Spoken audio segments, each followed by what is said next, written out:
I tend to get on air and not even plug the incredible news and stories that are on Infowars.com and PrisonPlanet.com. It's all up there. Everything that's going on. We've got the head of the Austin Police Union is saying that the citizen watch groups that are videotaping police better watch it or they're going to get hurt. I haven't even gotten to that video. We'll cover it on the nightly news tonight. I mean, the government's just getting out of control. You see, they get to where they can't get any trouble, and then they go so crazy it finally goes overboard. That's how tyrannies always work in history. This is what happens when societies decline. It's as old as history. When societies are thriving and doing well, they're not breaking down on you. Topo Chico, right? Yeah. The only one I knew was Topo Gijo. That was the guy on the Ed Sullivan show with the little hand puppet there, Topo Gijo. But anyway, I like Topo Chico. It's really nice stuff. Let's stop it. They're not a sponsor. They should be. Getting thousands of dollars of plugs here. Right. But anyway, I'm teasing you. No, this is what happens when societies break down. The more they break down, the tougher they get crack down on the people. It's as old as history, and that's what you're seeing. And then that breaks down things more, and then they got to crack down more. And that's why we have to return it. And you were talking about the ways to return it. Number one, bring home the troops. No foreign entanglements. Number two. That's George Washington. We can't listen to him. That's right, yeah. He was a real commander-in-chief, right? Led from the front. Yeah, I'm a commander-in-chief. Yeah, commander-in-chief. These guys kidding, you know. And the other ones, the other ones that I believe in are have to put back the laws in place that they put in place so these things wouldn't happen. And one of them, of course, is the Glass-Steagall Act. And as you well know, today we were talking about C-SPAN. They're talking about banking regulations, you know. The regulation is there. It was dismantled by Slick Willie Clinton and Robert Rubin, who was the former head of the Goldman Sachs gang. And, of course, they created from that big companies like... who are they? MF Global? MF Global, they're taking Corzine. Oh, but yeah, what do you think now? A couple of years after he stole your money, he may go to jail. Oh, yeah, he may go nowhere. I'll bet anything. Yeah, they're saying there'll be a lawsuit. Yeah, he'll walk away. Nothing will happen to him. But I remember Citigroup. First it was Citibank, then it became Citigroup, and then they bought Travelers, and then Smith Barney, and that guy Sandy Weil. Oh, everybody loved him. This is when they dismantled the Glass-Steagall Act. Oh, and Robert Rubin later went to work for Sandy. I think he made like $110 million in consulting fees. So we need to put back the laws that were put in place before that prohibited the gangsters from robbing all our money and turning America into Slavelandia. Look, you were talking about buying local. When I was a kid, they had this funny thing they were called stationery stores before there was Staples and the Office Depot. They had another little quaint thing called pharmacies. That's right. The local people used to own their own pharmacies, and now they work for CVS. And they had a big selection, and they'd even make you a hamburger. That's right, yeah, and soda fountains. And then you could get a job there when you were a kid. Yeah, and I did. I was one of the last. Why? You could have just gotten given a bunch of vaccines and died of embolism. That'd have been more fun. Yeah, I was one of the last soda jerks. I was that was my favorite job. All the kids used to come in after school, you know, and it was fun. And that's why I met a nice, pretty girl too. But anyway, I digress. I can imagine you were like, "Hey, baby." Oh no, she was a sweetheart. Anyway, and then they had other little things, butcher shops and grocery stores. And you learned who had the better meat, who had the cuts you like? Exactly. And dress shops and haberdashers. And now we have Walmarts and Targets. It's one takeover. And here's the thing. The young people have no point of reference. They think it was always like this. And they always think Walmart's like a prison where they search you and stuff, too, when you come in and out. I mean, I guess the old clothing stores, you didn't get searched. You didn't get searched, and you weren't walking into a place that looked like a large self-storage unit. You know, every of these places had style and class and grace to them. I know I look at old photos of family and stuff, grandparents, great-grandparents. They all look so sharp and awake and dress so nice. And I was like, why do they look so good? Again. Well, they weren't eating GMO. They weren't eating GMO, and they weren't working for the man in Slavelandia. And I'll tell you this, and if a cop was rude and got in their face, there'd be trouble. People think laying down. Have you seen the video in New Jersey of the disarmed lady? She doesn't have a gun, and the guy comes in and beats her for like 5 minutes, and right in front of her kid. Nobody's. Guys, can you cue that up to show Gerald? I'm going to your calls, I promise. Cue that up in a minute. I want to show. But my point is, this is Obama gun control. I mean, this is the great. We're only the government. The criminals have the guns, and we're sandwiched between authoritarian government and street thugs. There it is. And look, the little kid cowering in fear. This woman didn't even resist him. And he just beats her and beats her and beats her and throws her down the stair. Oh, my God. And it just, but hey, I think that lady might need to go to jail for a hate crime. He might have hurt his fist. Oh, my God. Where is the white Jesse Jackson declaring this racial hate crime? Again, I'm not saying oh, my God. Race thing. My point is that... Well, listen, you know, hey, why don't the feminists call for her to be armed? Well, why don't you learn how to fight, too? Yeah. Oh, let me tell you something. My mom, my wife, you try that, there's going to be butcher night. Yeah. What would happen when your mom... no way would that... No way. No way would that ever happen. No way. And if we were one of the kids over there, we'd be banging this guy over the head with a vase or anything we could pick up. Oh, I agree. Yeah, I was mean when I was a little kid. Yeah. What happened to people? Again, it's the... Like, I was meaner when I was sweet, too, but I was mean when I was a kid. And when I was like 14, I'm probably meaner than I am now. What happened to kids? I don't understand this thing. It was like, I mean, I wasn't out starting fights, but if you punch me, you want to get in a fight, you're going to get one. I don't understand this cowering thing. What would your mom have done? My mother, I know what she'd do, because my dad's tried to tickle her before, and she hit him upside the head with a boot, just knocked him out. I mean, she's not looking for trouble. Who are these women you can just beat up so easy? Well, it's not only the women, it's the men, too. You know how hard women kick? There was another one out there, a guy. I saw one that they got a fight on the two guys in suits. They got in a fight somewhere, and it was like two little kids fighting. These weren't men fighting. There was another clip. I saw it on CNN. You could probably pick that one up, too. But so what happened is we're not taught to fight back. You're not taught to fight back. Yeah, in the schools, you get in more trouble if you fight back than if you start a fight. Listen, I got expelled a couple of times for getting in fights. I was the little kid. I was the smallest one there, so they used to pick on me. Yeah. And one time I bit off a piece of a kid's cheek. Good. Yeah. You started it. The other kid. And one time I was at the bottom of a dog pile. They were stomping me, and the guy's leg was right there, and there was an arm. I just reached over, chomp. They got off me real quick. Yeah. That's what you got teeth for. Yeah, the same. No, I got in fights more than one. But I was a little guy who had to learn how to defend myself. And as you may know, I have a second-degree black belt in close combat, so I never stopped. And I used to train women, by the way, that were victims of abuse and rape. Yeah, what would you do if a guy tried something like that? You kick him right in the huevos, right? Well, no, with me, I just go for the computer. You know, the head. Yeah, you go for the eyes and the nose. You push that nose, you just give them a palm heel to the nose and push that little bone through the brain. Yeah. Or the fingers through the eyes, and there's this little shield behind there that once you penetrate that, they go on blotto. And the other one is, particularly when women, you know, if they were in a situation, a rape situation, is to just bite into that, you know, soften the guy up, tell him how much you love him, what a man he is, and seduce him in closer and just bite into that carotid artery and twist it as you bite it. And well, just the classic thing I've seen is close your eyes. Is a lot of times a woman will go back through the. And if a guy tries to climb on them, I mean, women just kick them like a mule. Well, the thing is with kicking, I've seen a number of fights. No, but I've just seen men try to climb on women and seen them kick them off. Oh yeah, but I'm just saying, if it comes to that kind of a situation, you know, I mean, there are a lot of things going on.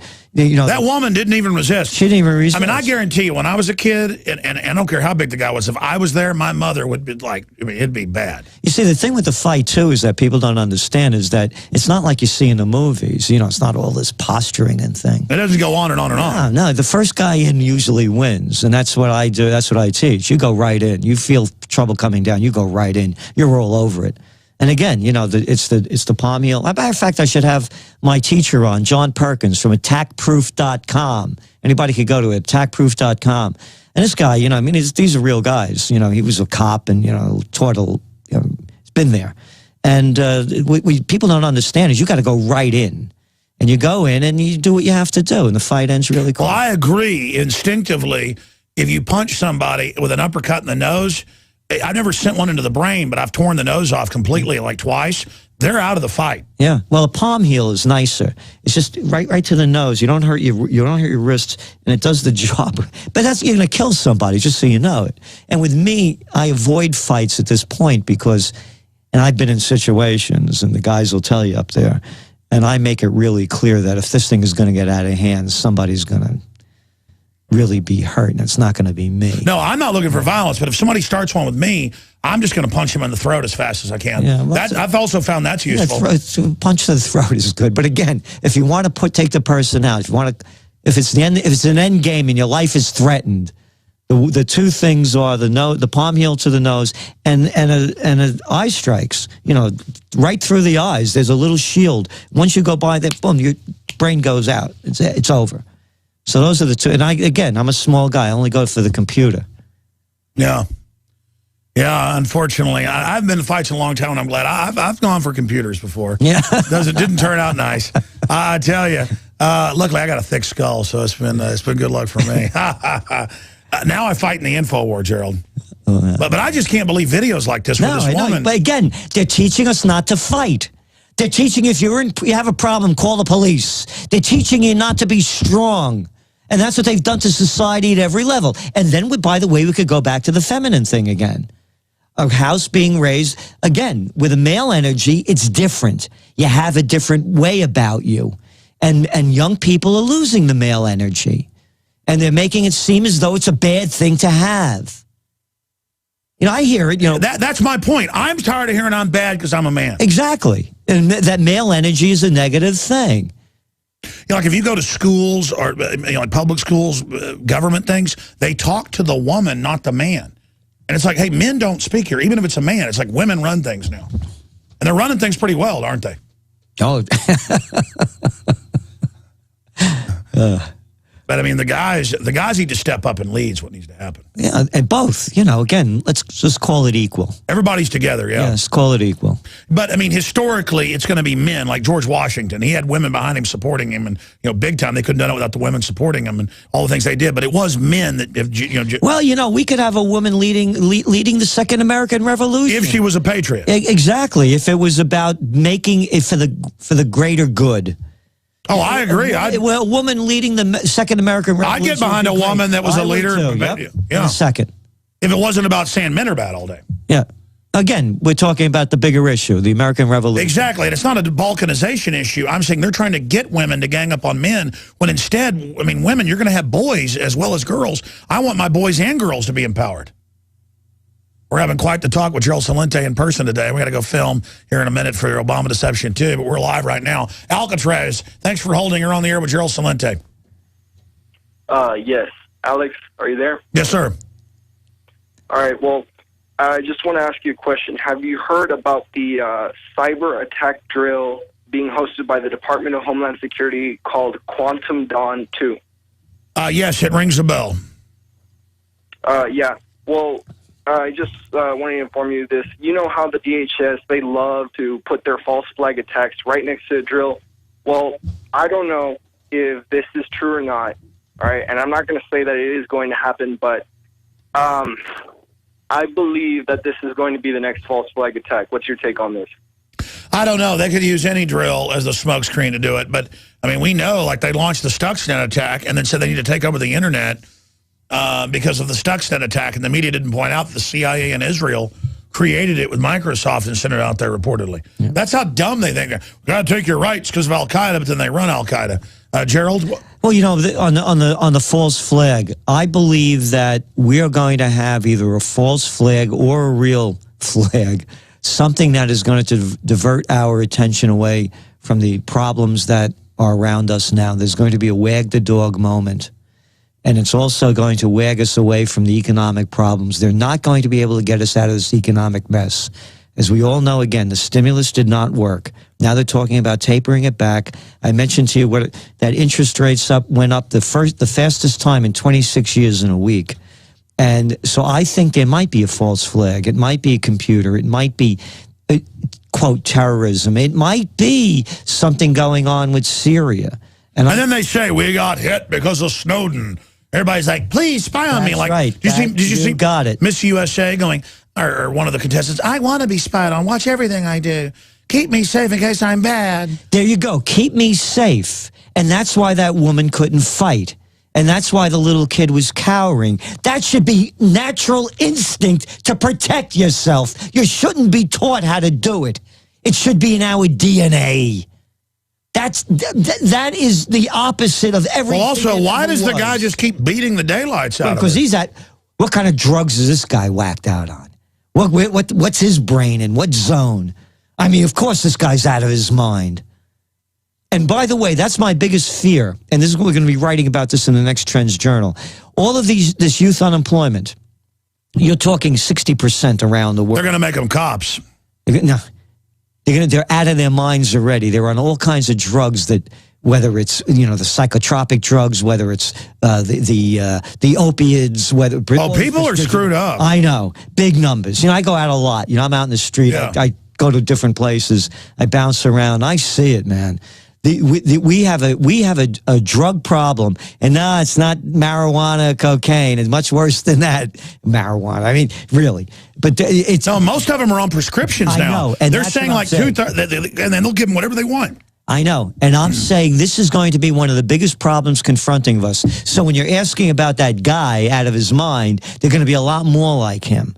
There are a lot of young people that they have degrees in worthlessness and are facing a hopeless future if they have any kind of education. And then, why in Chicago and places do they want the public disarmed so criminals all move there and feed on them? Why in New Jersey do people not everybody in New Jersey, but that, they've taken the guns. That happened to that woman. Why do they want to live under Bloomberg, who has 15 bodyguards with guns but says you can't have one? Again, people have lost their dignity, their courage, and their self-respect, and they're listening to other people on telling them how to run their lives. That's why. And that's all it comes back down to. Bloomberg is a pig. I can't stand him. I mean, he'd be nobody if he didn't have his money to make him. And he lied. Brilliant. He said he wouldn't run for another term and changed the law. Yeah, he bought the election. And now look how bad it is. Look at the people running against him, running for the new mayor. This guy Wiener is leading. The guy who put up his thing on Facebook. He's thrusting his wiener. Yeah, and he's in there. He's leading. That's how bad it is. Well, they say he's thrusting in the polls. There you go.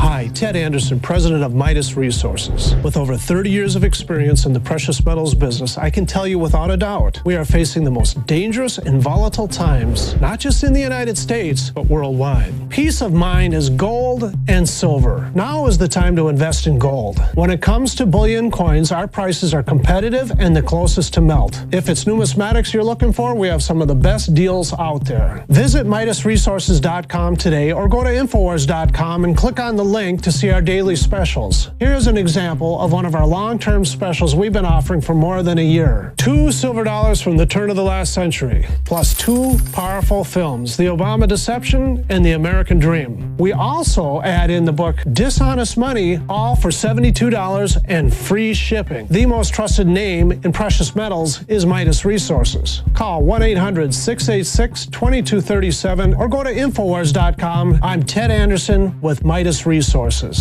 We are now only entering the edge of a global financial superstorm, the likes of which the planet has never seen. Here in the United States, the private Federal Reserve is giving more than $85 billion of taxpayer money a month to themselves and other offshore foreign banks. And the worst part is, we have to pay the bank's interest on the money we give them. There is now a race between the global central bank mafia cartels to see who can devalue their country's currencies the fastest. We are already seeing big increases in inflation at the grocery store and the gas line. This will eventually lead to hyperinflation. More than a dozen top globalists like George Soros have been buying record amounts of gold while at the same time bad-mouthing it to the public. Don't just listen to what they say. Watch what they do.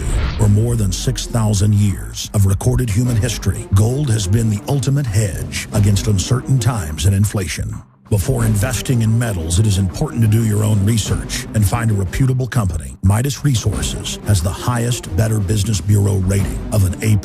Unfortunately, very few precious metal companies can boast that. Midas Resources has assembled one of the most educated, researched, and professional teams of brokers in the industry. The evidence is overwhelming. In uncertain times, gold and silver is safe harbor.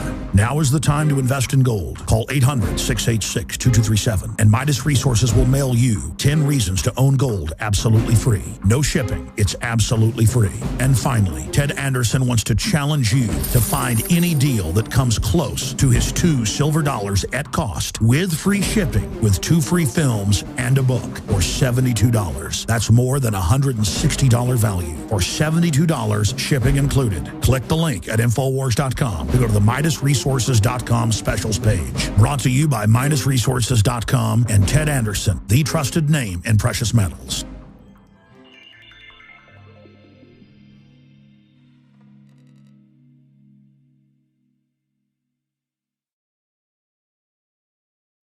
Trendsjournal.com, ladies and gentlemen, is where you can go and see all the alerts and sign up for the email alerts and subscribe to the Journal and give it to your friends and family and support free and true, hardcore, independent media.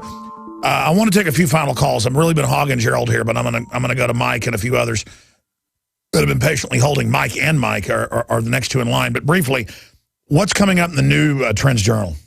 Oh, we're going to be doing a special report on economic future. Where is it going? What to expect and what to do? That's going to be the. And in a nutshell, what is it in your view? The nutshell is that to hold on for a while, and then we're going to go into a serious decline. And it's not only, again, in the United States. As I mentioned, what's going on in China. And that's why they're gearing up with all the martial law gadgets? I believe so, 100%. And again, it's not only in the U.S. And I was mentioning before, we didn't follow up on it, before one of the breaks. In China, what they're concerned about the most is not the United States. They have like 7,000 riots a month or something. Yeah, they have 1.2 billion people, and and even now, even with that boom that they had, their GDP, their level of income per person ranks among the lowest in the world. Only a few, maybe the communist insiders. Yeah, the 400 million have a lot. But then you got a billion, or 900 million that don't have. Yeah, I think anything. You're right. I think it's like 1.3 actually million people. Yeah. So what you have is they're very concerned about riots, and I guess what? They're concerned about it everywhere. You know what the riots are always over? It's not even over food and stuff. It's the bureaucrats beating people up and being above the law and the cops. It's what's triggering it. And also with this... Same thing in Brazil. They said, we're tired of being shoved around. And the corruption. Yeah. The corruption. And it's the same story everywhere. So now figure it out. You got 3 million people taken to the streets. I don't care how many soldiers you have or how many cops you have. You're not going to control 3 million people. Not going to control 3 million people without a lot of mass slaughter. And I don't believe it's going to happen in most countries. It's not going to go. No. The corrupt elite are going to jump on jets and fly out. Exactly. And that's what we're going to start seeing more and more of. Because there are too many, my saying, when people lose everything and have nothing left to lose, they lose it. And that's what you're going to start seeing. So when we're looking at this economic forecast, I am still a holder of gold. If I did not buy all that real estate that I just bought last year, I would be buying gold now. But I've been buying gold since 19. I don't even look at the price of it because I know that it's an artificial market. They're artificially suppressing it. It's artificially suppressed. There's no question about it. That's on record. Let's jam in one call because I promised you. Mike in Alabama, you're our tail gunner. I don't have time to get to the other Mike. Go ahead, Mike in Alabama. Okay, hey, I'm about retirement age, and I got about $25,000 or $30,000, and I'm looking at 3 different options. I can only afford one of the 3. Would you put into a modest income property, a rental property, or would you put it in silver and gold, or would you put it in 20 acres out in the woods somewhere where you'll have a getaway place? Well, I don't give financial advice, but if it was me, and that's the amount of money that you had, and you could put it into rental property and bring in income from it, it might be a wise move. Only and a little bit in gold, but I'll tell you why. I was talking before about mortgage rates, and how they're increasing. You're going to start seeing this whole housing thing start to slow down big time. And people don't have enough money to buy homes. They're going to be renting. Yeah, the elites are all flooding into renting. Yeah. So follow what the big maggots are doing. And again, only if it's good property and at an affordable rate. Exactly. And you know, that's all the money you're going to have. That's a good idea. If I had the 30 grand, and I was going to be able to have a part-time job or something after I retired, I would go with the property and guns. I mean, you probably already got guns. Now you can watch the InfoWars Nightly News streaming live as it happens for free. Check it out at Infowars.com/show.